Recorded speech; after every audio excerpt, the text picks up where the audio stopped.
Okay, so this partial fractions method. Here is a fraction we're going to try and separate out. We're going to try and do this integral by separating it out into two parts. First job, factorise the denominator. Not always easy to do. So in practice you'll end up with, by being given the two factors. So we get to here. We've got the numerator and the denominator. So we split the denominator into two separate parts. And we say that there exists two numbers, a and b, such that this left-hand side can be rewritten as that. Can be written, i.e. is equivalent to. So if I can find those numbers, a and b, the right-hand side is equivalent to the left-hand side. And if I've got this, as we've seen before, it's dead easy to integrate those two. I just do them separately and you can write down the answer. So that's the method.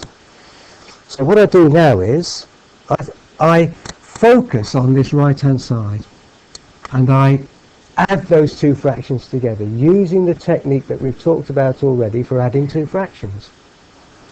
I've got to have a common denominator to add them. So I'd have to multiply this by this and this by this to combine them together. But if I do that, I've got to multiply the top by that too. So I focus on the right-hand side.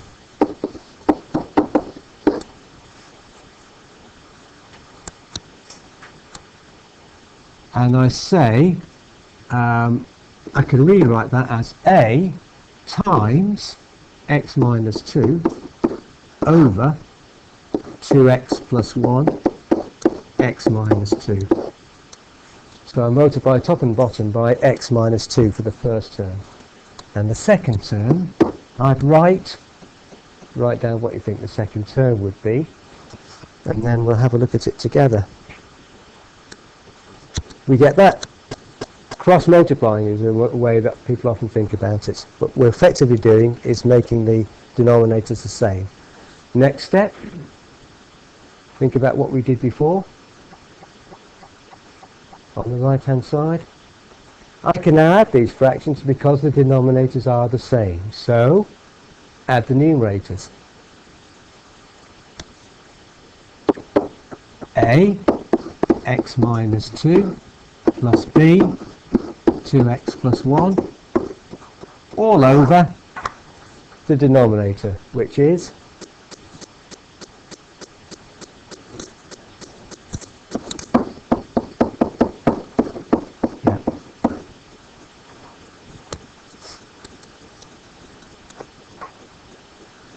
So now, remember what we've done so far. We took the fraction here and we've rewritten it like this. And we focused on the right hand side. So we bring the left hand side back in again, this left hand side. So in other words, minus 3x minus 14 over the denominator, minus 3x minus 14 over the denominator. Let's call that d for now, d for denominator. We don't need to keep rewriting all the time. Is equivalent to a x minus 2 plus b 2x plus 1 all over the denominator.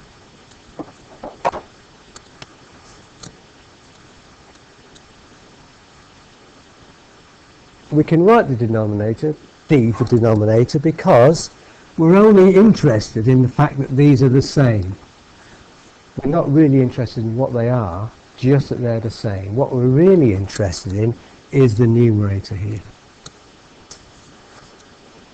What we're saying is that the left-hand side, that's this side, is equivalent to, that's what this means, that side. So if the denominators are equivalent, the numerators must be the same, mustn't they? Okay? The numerators must be the same. So what we do is we equate, and you write this to be mathematically correct. You equate the numerators.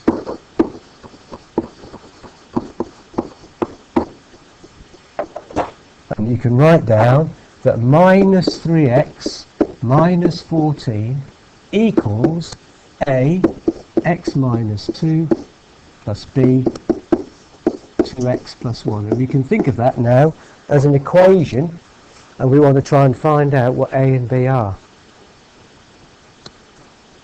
Let's just pause and look at it for a second. This technique is always the same, just like for partial fraction, integration by parts. The technique is always the same. This is always the same. So it's worth recapping. If I've got something like this to integrate, or I've got this to turn into partial fractions, that's the question I'm going to try and answer. I always follow the same technique. I factorise. If I'm given the factors, brilliant. In other words, if I'm given this, it's even easier. The first thing I do is separate out the two factors underneath, the two terms underneath, and introduce these two constants, a and b. I mean, generally we use a and b, you could use anything. And then we focus on the right-hand side and actually recombine it again by cross-multiplying to get this. And then we think about the left-hand side and the right-hand side again, but we now know that the denominators are the same. We've made them the same by recombining the right-hand side. So then we ignore the denominators because we only wanted them to be the same. We're after finding a and b. So to find a and b, we focus on the numerators and note that they're equivalent. So we can equate the numerators and write that. Now we've got to try and solve these equations to get a and b. And it's easy to do. Let me explain how we do it.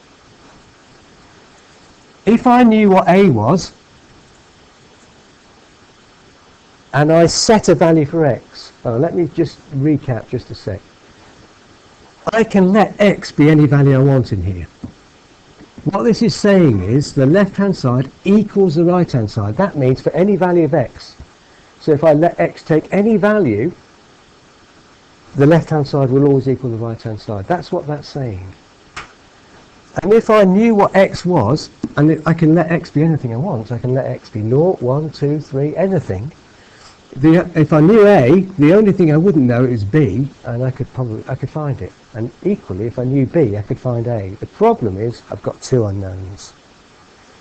So what I do is, and this is the secret, I let x take a value so that one of the constants a and b disappears. That's the secret. What value could I give x in this bracket so that that whole term disappears? 2. Let x equal 2. So now I can rewrite the left-hand side. Minus 3 times 2, because I've let x equal 2, minus 14, equals, the a term has disappeared. All I'm left with is b times 2 times 2 plus 1. One whole term on the right-hand side has disappeared. And I've replaced x with 2. I've replaced x with 2 because that means this term here involving a disappears. So now I can work out the left-hand side. Minus 3 times 2 is minus 6. Minus 14 is minus 20. So the left-hand side is minus 20. And 2 times 2 is 4 plus 1 is 5. 5b.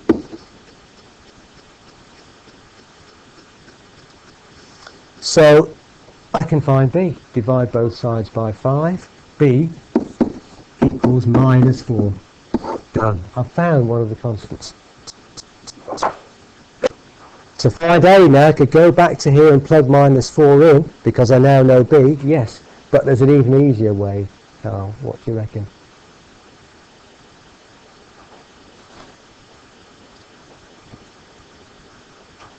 So now, to find the other constant, what I need is for this term to disappear, don't I? So I can find a. I could plug b back in and then find a, but actually if I use the same technique by letting x equal something, I can negate this, I can get rid of this. So what I want now is something, I've got a little equation to solve. I want that bracket to be 0. I want 2x plus 1 to be 0. So let 2x plus 1 equals 0 is the way to think of it effectively, the other bracket. So I've got a little equation to solve. 2x plus 1 equals 0.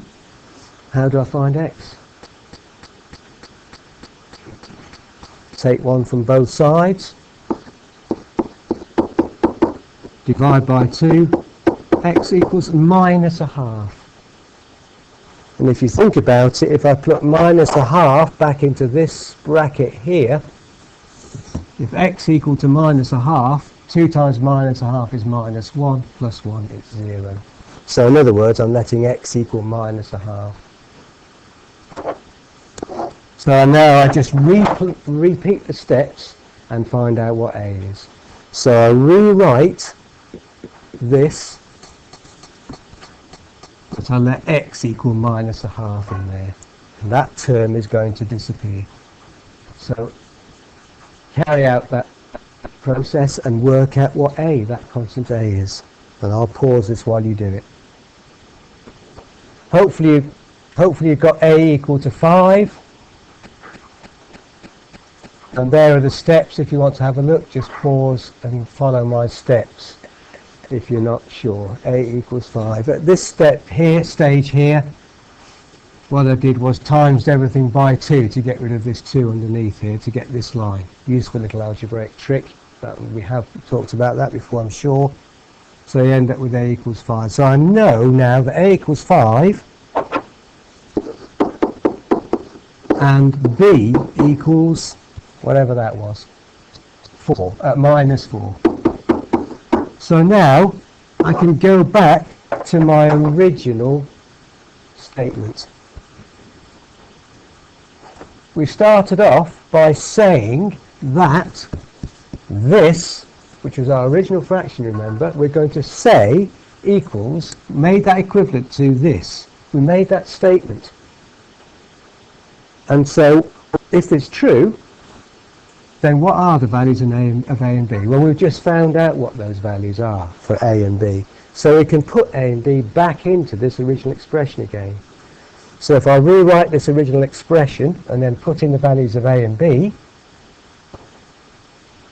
so my original statement with values for a and b, I can now say that minus 3x minus 14 over 2x plus 1 x minus 2 can be rewritten as a, which is 5, over 2x plus 1, minus, because b is minus 4, over minus 4 over x minus 2, which was our original problem. We've just got back to it again, and this technique is a way to get back to that.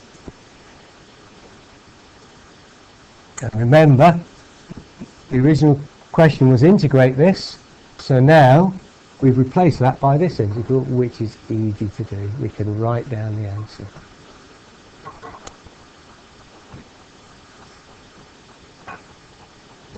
I'll stop that here and we'll have a look at another example.